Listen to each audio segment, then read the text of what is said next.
This fat guy is the one who drives different beautiful women to work every day. On these occasions, they would party and revel even more. The fat guy even had to deliver powder and collect money for his boss, but today he made a big mistake. In a moment of impulse, he encountered a player using violence against a girl. Because he had loved Alina for a long time, he took action. With his large body and powerful punches, he wasn't afraid of anyone. But because of this, his uncle no longer allowed him to drive Alina to work. He didn't expect what would happen next, and things started to get strange. It turned out the gang boss had terminal cancer. Before he died, he made a final will and called Joseph to his bedside, advising him to quickly go to the countryside and live a humble life because there would be chaos in Vienna and not to go to Berlin in the near future. Hearing this, he was immediately confused. Finally, he asked a question that everyone was widely spreading. Is it true that you and I are father and son? The boss on his deathbed just nodded slightly, but didn't speak. Instead, he gripped Joseph's hand tightly.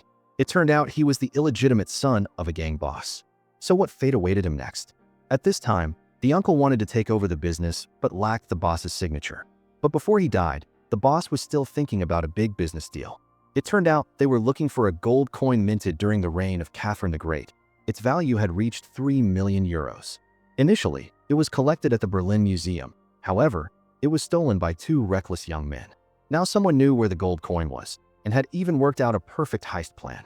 Afterwards, it would be sold to the boss in Vienna at market price, and they would resell it to the Russians at a sky-high price through their own private channels.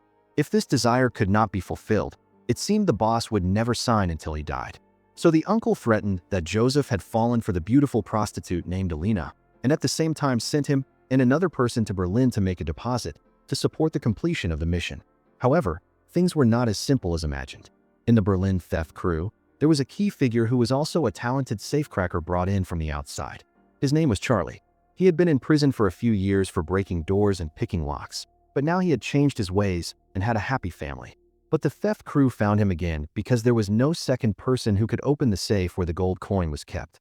They didn't tell him the truth, but only said that in the safe there were 2 million in stolen money from drug dealers. After the job was done, he could be rewarded with 400,000 in cash. To their surprise, Charlie had already washed his hands of the game. He would never risk doing something stupid like this again. But that night, the theft crew stormed right into Charlie's house. They used his wife and child as a threat, forcing him to comply. So he was helpless and could only obediently cooperate. But his conditions were just a promise, not for money.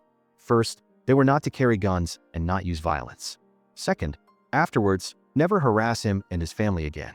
Before long, the theft crew reached a consensus. Joseph and his associate also had their first meeting with Charlie. This was their careful plan. The safe was kept in the basement of a nail salon, and there were always 2 armed guards on duty there.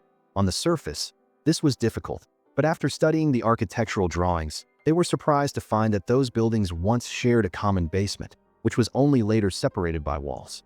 The supermarket next door usually closed at 10 p.m., and the alarm system in the store was just for decoration, so they would create a breakthrough from here. The 2 night guards were not always present in the store. One of them often went to the casino next door because he had recently become obsessed with a profitable slot machine. Half an hour later, the other one would angrily go look for him. Usually, he would obediently come back, unless he was continuously winning money. Then they would both be immersed there. This way, the theft crew was ready according to the plan. But how could they have known that the owner of this gold coin had a very formidable background? At this moment, at a nightclub in the city, 2 young men were also trying to get their hands on the gold coin. Sitting in the audience, they were staring at the man dancing. Then the underling named Karim angrily stormed out and asked the leader named Hassan why he had risked his life to steal the gold coin but gained no benefit at all. Hearing this, Hassan immediately became furious because they had stolen it from the museum in broad daylight. Now both the police and the gangsters knew they had done it, so now the gold coin was worthless to them. Seeing his brother say it was useless, Karim told him to give him the coin. With his younger brother's stubborn attitude, Hassan ordered his men to give him a beating. Meanwhile, it was time for the nail salon to close. Just as the theft crew had predicted, one of the guards anxiously rushed into the casino. The bearded man waiting here pressed the control switch, allowing him to win continuously without being able to stop. Half an hour later, another guard also came out. After that, the 2 of them were immersed in this crazy joy. As soon as Charlie heard the order here, he immediately rushed to the supermarket entrance with 1 person, while Joseph just waited in the car and watched. Soon, the 2 of them had opened the door, gone straight down to the basement, then cut the lock on the small warehouse door and broke through this fragile wall. Not long after, they successfully got through. Upon entering, there was indeed a safe in the corner. So, Charlie immediately ordered the 7mm drill bit to be fitted. First, he made a small hole from the side. After destroying the first layer of protection, he then inserted an electronic endoscope through this hole. He gave instructions by observing the image for Nero on the other side to turn the combination dial. With the close cooperation of both sides, the first lock was opened. Then, Charlie put on his stethoscope and inserted the master key into the keyhole. Finally, he managed to pick the mechanical lock. But the moment the door opened, they discovered there weren't 2 million euros inside as planned. It was clearly the gold coin that had been stolen from the museum not long ago. Only then did Charlie realize he had been deceived, and he couldn't afford to mess with the local gangs. So the two who had just cooperated immediately started arguing. However, they never thought that outside the door there was an uninvited guest.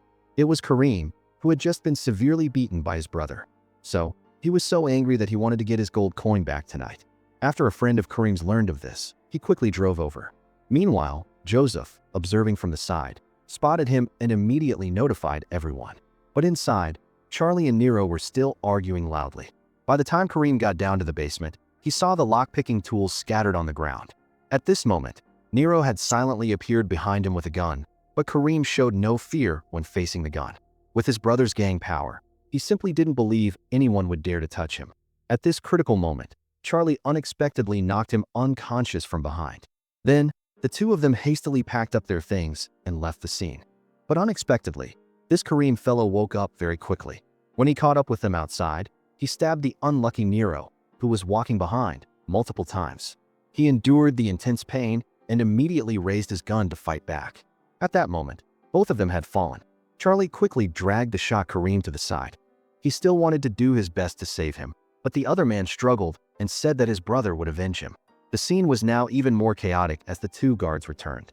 So Joseph quickly drove the car in.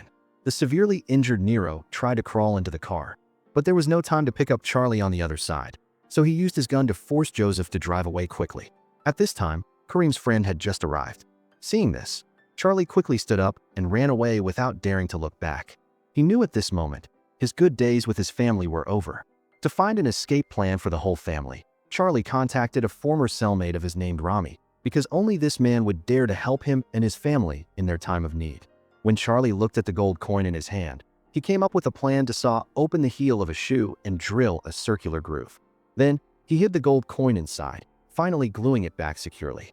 So he went home and told his wife that she should take their son to the airport immediately and leave the city quickly. Although his wife was very reluctant, Charlie insisted that he would arrange everything. But just as he finished speaking, the theft crew and Joseph arrived at the door. It turned out that after leaving Charlie behind and escaping to the warehouse, the initially perfect heist plan had turned into a mess. Not only was Nero stabbed so many times that he was about to die, but the gold coin had also fallen into Charlie's hands. But the gangsters ignored the injured man and only cared about where the gold coin was. So an argument broke out between the theft crew and Joseph. Joseph's companion even used a gun to threaten the son of the leader, Nero, who was injured. This way, they finally found out Charlie's home address. Who would have thought that now Charlie would suddenly raise the price? Because he had offended the Berlin gang, he would need a deposit of 200,000 for travel expenses. At this point, Joseph thought it was reasonable and agreed to the deal within an hour. Receiving this news, the gang's uncle was happy again. But what was not expected was an incident when the three of them went to the square to withdraw money. The place was full of police for some reason. It turned out there was a major bomb threat. So Charlie suggested that he should go forward to withdraw the money. But how could the other two trust him to go alone? Therefore, they arranged for Joseph to go with him. Immediately, they were questioned by a female police officer. Charlie thought she would be lenient with the reason of going to get important documents. But unexpectedly, he was refused by the righteous female officer. So Joseph actually openly bribed her with 50 euros, which made Charlie quite embarrassed. But the female officer immediately asked to check their IDs. So the two said they had to go out to the car to get them. Who would have thought that the female officer would also follow them and even call for backup? Seeing the situation was not good, the guy in the car had no choice but to act recklessly, pulling out a gun. He ordered Joseph to disarm the female police officer. Just like that, the three of them packed up and fled from there. But on the way, the three of them immediately got into an argument. Charlie accused Joseph of being an idiot because he had now gotten him on the wanted list. The other one also criticized him for bringing the police to them. At this moment, Charlie's wife called, saying it was almost time to board the plane, but he hadn't arrived yet, so he could only temporarily change his plan. That was to have his wife and son fly to Marseille, first to find Rami. After hanging up, Charlie thought that this car was definitely on the police's watch list, so they needed to switch to another one. And his plan was to get a new car and go back to Vienna to find their boss, also known as Red. Then, the two sides would conduct the exchange directly. But in the current situation, Charlie had demanded a price of $2 million. Afterwards, they went to a parking lot, and Charlie used his professional lockpicking skills to get a car. On the other side, Red was constantly being urged by his Russian client. Obviously, the other party was not an easy partner to mess with. And to save his son, the leader of the theft crew had called a private doctor. But Hassan also wanted to take revenge for his younger brother. So, he sent people to watch the hospital. As soon as there was news, Hassan immediately led his men towards the theft crew's warehouse. Immediately, the two sides began a fierce battle. The result was that Nero was shot dead on the spot before he could be treated. At this point, the leader of the theft crew could only surrender. Afterwards, he was also beaten to a daze. However, the story was much more complicated than imagined. It turned out, the reason for Karim's impulsiveness was that his friend Tariq had revealed the location of the gold coin to the theft crew, and he hadn't been able to stop him in time, causing Karim's death. So now he had to kill to silence him. Then, he deleted the entire call history between the other end and himself on his phone. Tariq successfully covered up his betrayal, finally saving his own skin under Hassan's scolding. He even immediately blamed Charlie. Meanwhile, his troubles didn't stop there. When his wife and child arrived in Marseille, she realized Rami looked very suspicious. Not only was his bar business mysterious, but it was also being strong-armed by a group of gangsters in the basement. How could a mother accept such a scene? So Samira immediately fled with her son in the night. And on the streets of Marseille at night, strangers everywhere came to ask about the flower trade. This made the mother and son extremely frightened. On the other side, Charlie was also mentally and physically exhausted. The bumpy ride had made the three of them very sleepy. But just then, Jigger received a call from Red's son. This also confused him because Red and his son wanted Joseph dead. It turned out that Red saw his boss in a coma, unable to sign the business transfer contract anymore. So he had the doctor inject him with a stimulant. Unexpectedly, this injection seemed to have taken his brother's life. As a result, the boss became so excited that he ran outside naked. In a flash, he was dead in the yard. Later, at the meeting with the lawyers about the transfer of assets, Red discovered that his brother had actually left all his inheritance to Joseph. There was even a paternity test as a guarantee. Only if Joseph died unexpectedly would Red be the next heir. So he needed to kill Joseph. Jigger had no other choice but to agree to do it. But Charlie, who was next to them, sensitively noticed this subtle change. When the three of them passed a rest stop, Joseph got out of the car to relieve himself, and Jigger immediately followed. Charlie in the car realized something was wrong because he had pulled out a gun. So he moved to the driver's seat and drove the car straight into him. Just like that, Jigger was dead on the spot. But Joseph, who had just finished relieving himself, was completely stunned. He wouldn't listen to the explanation and immediately started a fight with Charlie. The two of them fought for a long time with no result. Finally, Charlie had to fire a shot next to Joseph's ear, which calmed him down a bit. Next, he obediently got into the car and followed Charlie's instructions. On the highway, Charlie received a video. His house had been torn apart by masked men, which made him a little upset. So he decided to call Samira but couldn't get through. And when he called Rami, he had just been beaten to a pulp by thugs. Moreover, they were driving too fast on the highway, so Charlie also lost the signal. However, Joseph insisted on not stopping the car for fear that he would call someone else. Even when the car nearly collided with an oncoming vehicle, he didn't stop. Fortunately, the two of them quickly drove into the city. Then, Red was finally able to talk to Charlie. Only then did he learn that Joseph was still alive and the gold coin he desperately wanted was being brought by Charlie. But of course, it had to be in exchange for $2 million in cash. Although all this surprised Red greatly, he immediately agreed with a smile. But as soon as he hung up, his expression changed. Then, Red called the assassin's emergency service. It was clear that these were terrifying killing machines. But at this time, Joseph still didn't know that the boss had officially been killed by Red. And he had no intention of giving Charlie $2 million, because as soon as the two of them arrived at the villa, no one would be able to get out alive. And the reason why Red was so eager to get the gold coin was that he couldn't afford to offend this Russian buyer. Seeing the deal delayed time and time again, one of Red's managers was lit up like a torch at the racetrack. But the person in the most trouble in this matter was Charlie, because he had now lost contact with his family. Fortunately, at this moment, Rami called him back. He was also quite confused because he didn't know where Charlie's wife and son had gone. Finally, he was able to call Samira, but she was so angry that she refused to reveal her whereabouts. But luckily, Rami found the mother and son thanks to mobile phone tracking. Although he still couldn't explain many secrets about himself, he was truly a reliable friend. At this time, even with Rami's help, Charlie's worries were not without reason. Because right now, Hassan had found Samira's information and knew she was in Marseille. And he also traced the stolen gang's mobile phone to Vienna. At this moment, Charlie and Joseph had arrived at the villa. Charlie then had the idea for Joseph to go in and get the money, then come back and pay him directly. However, he just whined for a long time and refused to go. Charlie understood at a glance that this was fear because he still didn't know the real purpose behind Jigger's death. So he thought of another way, which was to call directly. Charlie hesitantly suggested that Jigger was dishonest and had accidentally lost his life. Hearing this, Red on the other end couldn't help but laugh out loud. Then he said the money was ready, but Charlie was very cautious and said the transaction had to be moved to a public place. After he gave him the address, he hung up. Luckily, they were sober enough because the emergency service had already set up the scene. When Red and his group walked out of the villa, Joseph recognized at a glance that the person following them was a contract killer. Then, the two of them secretly broke into the villa. At this point, they understood everything. The boss was really dead, so exchanging the gold coin for 2 million was impossible. Now, both of them were in a state of confusion and loss. From this moment on, their fates were tightly bound together. Before long, Joseph came up with a terrible idea. Thus, the two's counterattack against Red officially began. On the weekend, the famous nightclub Han also showed a safe full of money. The police were also conducting daily surveillance at the door.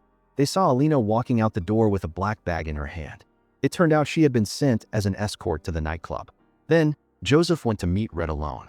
At this moment, Charlie, wearing a bathrobe, walked over. He immediately revealed the pistol hidden in his crotch, then forced Red's son, named Rio, to stuff the money from the safe into a suitcase. He even tied Rio to the coffee table and then carefully left. Meanwhile, Joseph on the other side took out the gold coin. He also said that this was a big trouble that the far-sighted boss had told him about before he died. At the same time, Alina banged on the police car door and said Red was going crazy and wanted to kill his son. So the two officers who didn't know the truth rushed in. But at this moment, they realized Rio had cut the ropes and run away. Charlie and Joseph also took this opportunity to sneak into the car. But unexpectedly, Rio chased after them, desperately blocking the car. So Joseph turned the car around smoothly with just one drift. Although Rio fired his gun indiscriminately, they were lucky to escape. When the police heard the gunshots and rushed out, the street was already empty. Although Joseph was slightly injured, they got a suitcase full of money as they wished. Not only that, Joseph had actually cleverly retrieved the gold coin. But seeing this, Charlie was truly confused, because in this way, he would never be free from this trouble. Meanwhile, Red discovered that the coin he received was a fake. The next day, Joseph was taking Charlie to hide in the countryside. This was his favorite paradise. The mute neighbor, Margot, had helped take care of him for many years. It was she who had given Joseph the last words that the big boss had left. But at this time, he was extremely disappointed with this gang. He had no idea that when he pushed the letter away, it also opened up the big secret behind the gold coin. And the reason she couldn't speak was because Red had once cut her tongue. The big boss felt guilty, so he gave her a piece of land like this in the countryside. But at this moment, Margot discovered 3 armed killers approaching. They quickly hid in the wooden house. But then, a smoke bomb was thrown in, breaking the window. Joseph immediately lifted the carpet, and there was a secret passage underneath. After a while, the 3 of them came out of the garage. They thought the assassins would leave after searching without any result, but the noise of the pigeons attracted the enemy's attention. Charlie hurriedly told the 2 to escape through the back door first. Then he took an iron bar and stood behind the wall, using noise to distract the enemy, and unexpectedly knocked one down. After dealing with one person, he immediately hid behind the door again. When another one discovered his accomplice had fainted, he carefully searched inside and was attacked by Charlie from behind the door. The 2 immediately struggled with each other, and Charlie had the upper hand from the beginning. But the opponent was a professional, so he soon counterattacked. Joseph and Margot also encountered the killer who was outside. Fortunately, at this moment, the guy's gun was jammed. Joseph took this opportunity to rush forward, tackling him and throwing a few more punches. Unexpectedly, the opponent was agile, flipped over, and took out a sharp knife. At this critical moment, Margot swung the butt of her gun, knocking him unconscious. After solving the problem, she gave the big boss's letter to Joseph again. And when he returned to the garage, Charlie was being choked by the opponent and was about to die. Immediately, he fired his gun, taking the life of this last one. However, as soon as the two of them stepped outside, they were met by Rio firing wildly at them. It turned out that he was the assassin sent by Red. Fortunately, his useless son missed every single shot. Just like that, Joseph and Charlie escaped safely. Rio immediately reported to his father about his uselessness, but he was talking nonsense. However, Rio was too stupid to understand the situation. It turned out the Russian buyer was sitting opposite him. The boss over there was already very impatient, so he ordered his subordinates to kill them if they didn't make a deal that night. At this point, Red could no longer hide it. He quickly shifted the responsibility to his son, that it was up to him to recover the gold coin. And the Russian boss's subordinate was no pushover, warning that if the matter was not successful, he would take all their lives. On the other side, the assassin team leader survived thanks to his body armor. Then, he and Rio continued the chase, and the shootout also attracted the attention of the police. Not long after, Margot was taken to the police station in Vienna. The female officer learned that the cause of the shootout was just a small gold coin. At this moment, Charlie planned to go to Marseille to reunite with his wife and son, but this broken car had been hit by bullets before. So Joseph suggested they go to Italy first because he had an old friend there who could lend them a car. That night, the two of them went to a bar. Finally, they met Rudy, who looked like a gangster. However, this person had heard about what happened in Vienna. While they were waiting to borrow a car, Rudy actually informed Red of Joseph's presence here, asking him to prepare cash to get the gold coin, because he had to return to his hometown of Vienna to develop his power. Obviously, this deal was like a timely help. Red agreed without hesitation because he thought this would soothe all his troubles.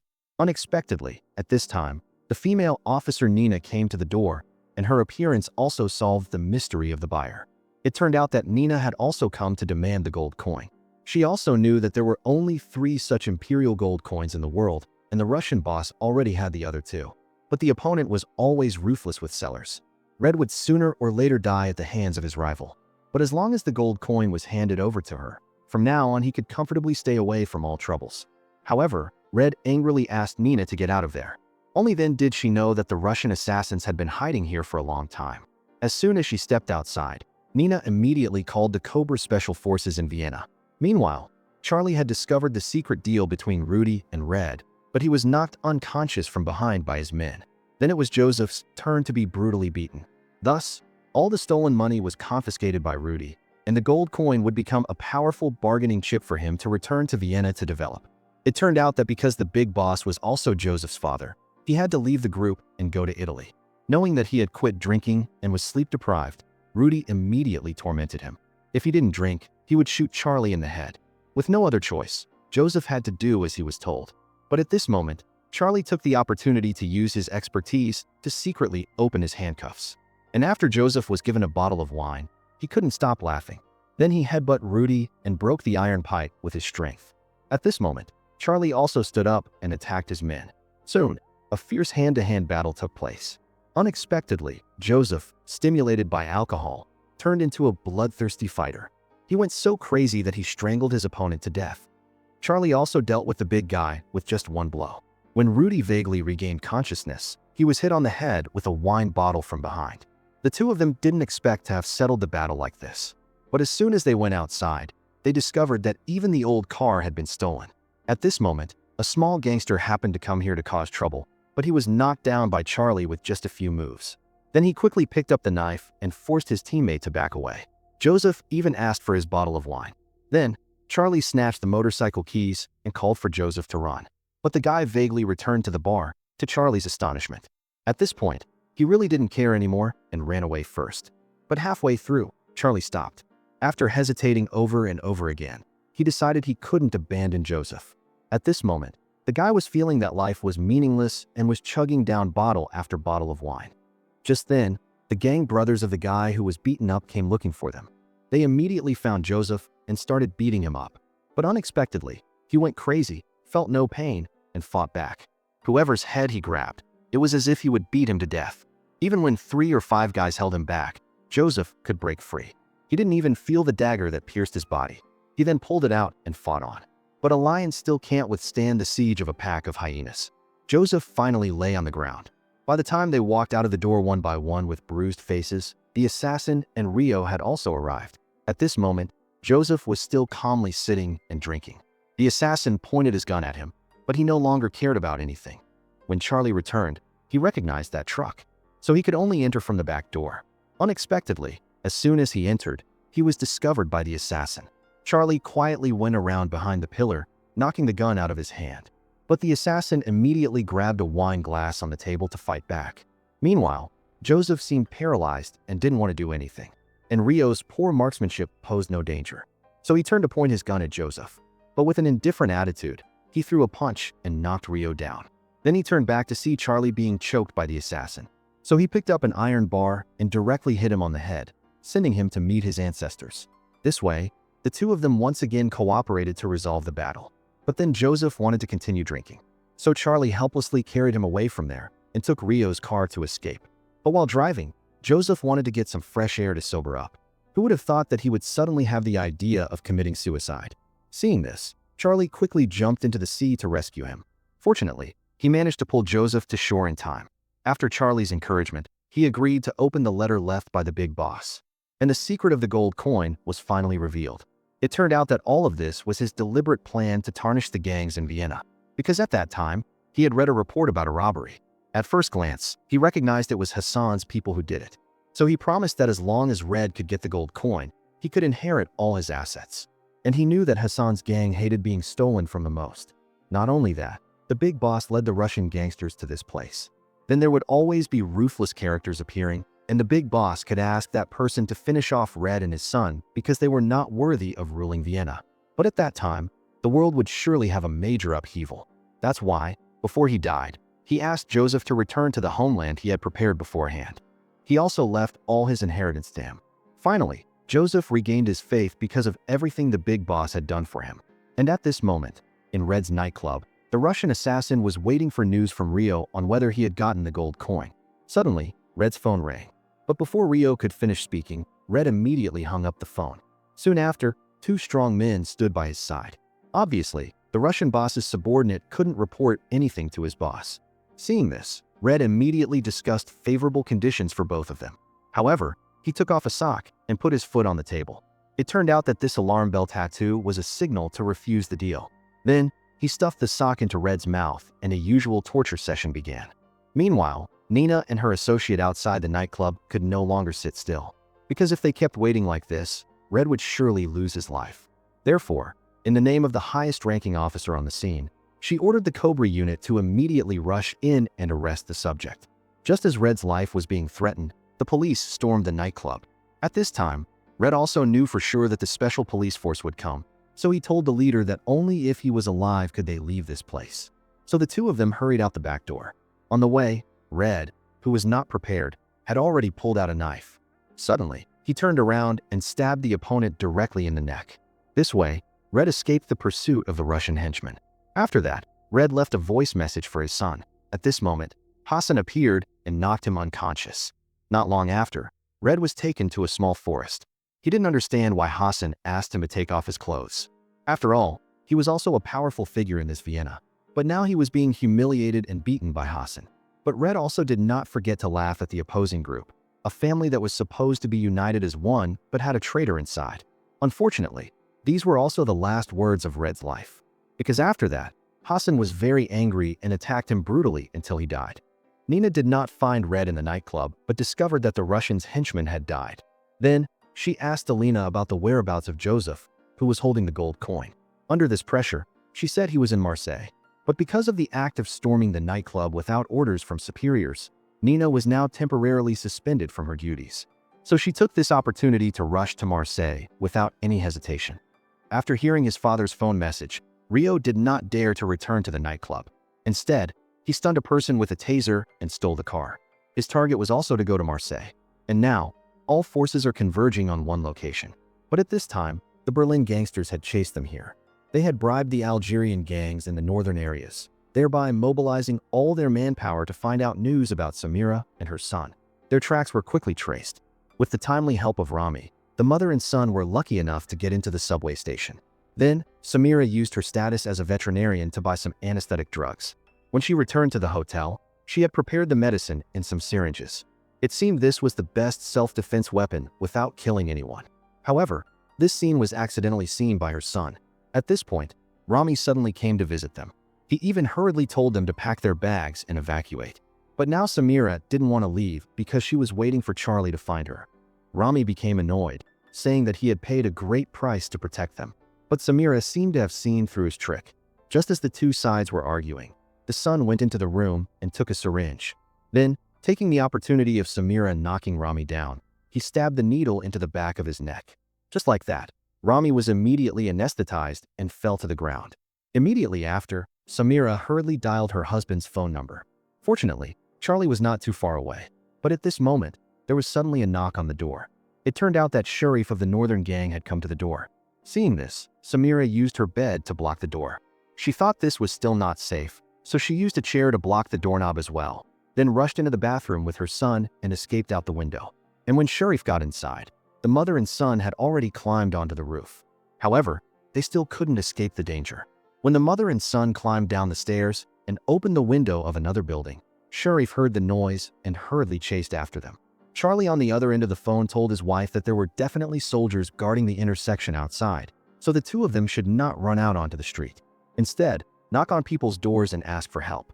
But no matter how Samira knocked, it seemed that no one lived there. So Charlie hurriedly confirmed the lock model and instructed her to open it with a credit card. First, insert it into the door slot at a 45-degree angle, then ask her son to push inward with all his might. But it didn't seem to work at all.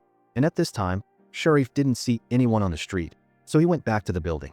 Fortunately, at the last moment, the mother and son successfully opened the door. When Sharif rushed over, he saw no one.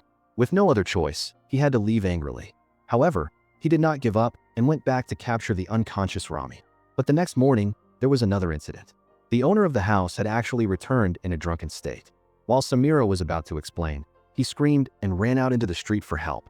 Seeing this, the mother and son hurriedly left. Charlie and Joseph arrived at the place. But just as they were about to meet, the mother and son were blocked by a car. As a result, both were caught, put in the car, and driven past Charlie. But how could he run faster than a car? Powerless, Charlie and Joseph could only go to the hotel to look for clues. Here, they found the guy on the night shift. After a frantic interrogation, he learned that Rami had been taken away by an Algerian gang. Although he wanted to find his wife and son, Charlie said he had to find Rami first. So, they went to visit another former cellmate, Casper. But he said that nothing is free. Wanting to save someone without money is absolutely impossible. Fortunately, Joseph had kept a sum of money on him. When the group arrived in the Northern District, Charlie received a call from Rami. It turned out that under Sharif's coercion, he had arranged to meet Charlie. But as soon as he hung up the phone, he immediately understood the situation. Perhaps Rami was implying that he was locked up on the 7th or 8th floor because the address he had just mentioned was completely wrong. They made a rescue plan and acted when it got dark. That night, as Charlie was just beginning to climb the building, Hassan's gang also arrived. Then, a remote-controlled robot moved towards the building. When the phone above rang, Casper began to threaten him with his words. This guy also said that he was from the Kosa gang and could not be offended. So he hurriedly ran into the building to confirm that Rami was still alive. But Charlie, who was hiding in the dark, observed everything. He saw the elevator indicator stop at the 9th floor. At the same time, Joseph drove a burning gasoline drum over. This made the guy who had just been there very panicked, thinking that Kosa had attacked downstairs. So he started running down the stairs in a panic again. Taking this opportunity, Charlie quietly went upstairs. Casper from outside also led a group of people to storm in. The two sides quickly began a fierce shootout. But Rami was still being tortured by Hassan and Sharif for a confession. At this point, Charlie had come up behind him with a gun. Just like that, Hassan was knocked to the ground. Downstairs, the fight between the two sides had stopped incomprehensibly. Only then did they confusedly realize that they had fallen into a trap. So the guy started running upstairs again. But unfortunately, when he chased outside, Charlie and Rami were already safely in Joseph's car. Unable to do anything more, he could only curse at this spectacular trick. Afterwards, Charlie also learned that his wife and son had been taken by someone named Griselda. It turned out that to protect Samira and her son, Rami had made a risky deal with the other party. Afterwards, Charlie and Rami traveled to a remote peninsula by boat. Finally, Charlie met the long-awaited Samira and their son here.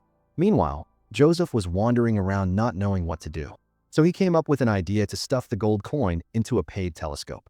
At this moment, he received a call from Alina. Unexpectedly, she had actually come to Marseille. It turned out that the nightclubs in Vienna had closed, so she had nowhere else to go. So the couple, who had fallen for each other, were able to meet here. But happy times are always short, because afterwards, Joseph was knocked unconscious by Rio with a stun gun.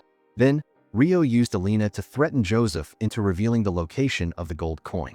At the same time, Nina, with the help of a colleague, had traced the location of Joseph's phone from just now. Rio was excitedly looking for the location of the gold coin. However, it had been stuffed into this paid telescope. Rio wanted to use a gun to break the iron lock, but this was a public place, so it was not possible, as the sound of a gunshot would definitely attract the attention of the police. So he switched to using the butt of his gun to hit the coin box hard. Finally, Rio succeeded and started searching. So the €3 million gold coin was in his hands. But he didn't know that this thing would kill him. At this moment, Nina, watching from the other side, saw everything. So she immediately chased after him. While he was using force to get out of the rope, when Rio happily turned back, Nina had also found him. But this was France, so she had no law enforcement authority. Just then, Joseph used force to open the back door, and Rio took the opportunity to resist. When he took out a stun gun to launch a sneak attack, Nina angrily fired her gun. Just like that, Rio finally lost his life for this gold coin. At this moment, it had actually returned to Joseph's hands. He then made a deal with Nina, because he alone could not save Charlie and his family. Therefore, Joseph used the gold coin as a condition to persuade Nina to work for him. On the other side, although Charlie had been reunited with his family, he was being controlled by Griselda.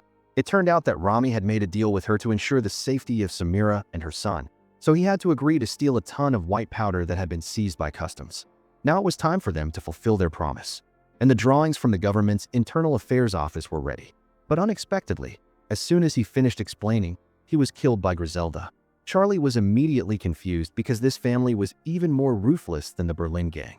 He was also clearly aware that whether the mission was completed or not, his whole family would die. So, Charlie came up with a feasible plan to steal. Because the government's public office was not tightly guarded, with only 2 guards patrolling at night, so they just needed to send someone to secretly cut the power to easily lure the guards away from their positions. While waiting for the emergency generator to start, he would sneak into the basement.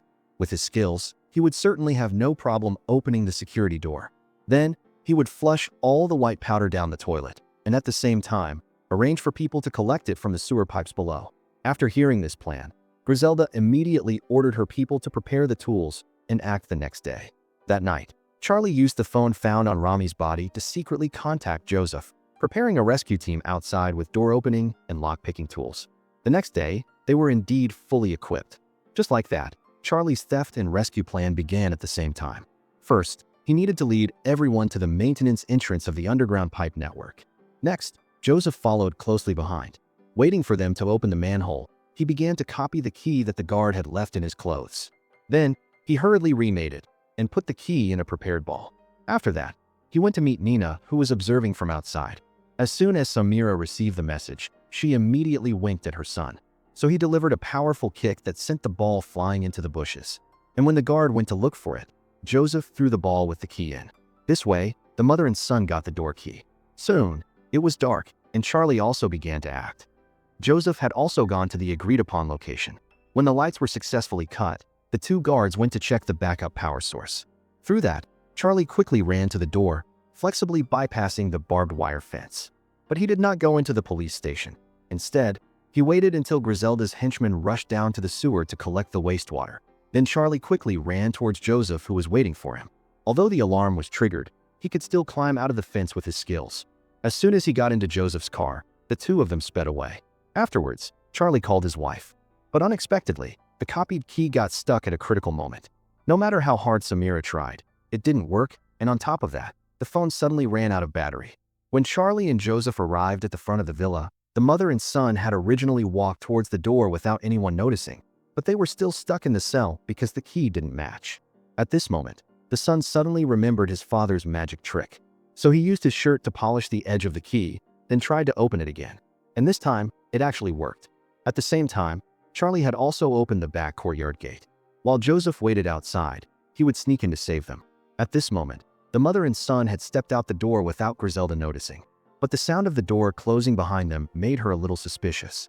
Just as they were about to be discovered, the phone on the table suddenly rang at the right time. It turned out that the 2 henchmen responsible for collecting the wastewater discovered that they had been tricked by Charlie. Hearing this, Griselda went crazy and went into the room to kill Samira and her son. However, the room was now empty. Charlie had quietly reunited with his family. But then the alarm siren went off, causing the guards to discover the three of them. Charlie hurriedly told his wife and son to run away first, while he stayed behind to struggle with this tall guard. As Samira and her son ran towards the door, Joseph also rushed over and knocked down the one who was chasing them. Although he was shot by the other one, he knocked him down. At this point, there were really more and more people chasing after them. Fortunately, at the last moment, they got into the car that Nina came to pick them up in. However, Charlie was still struggling with the guard, but only then did another one come and easily capture him. At the same time, Samira was using veterinary methods to try to save Joseph.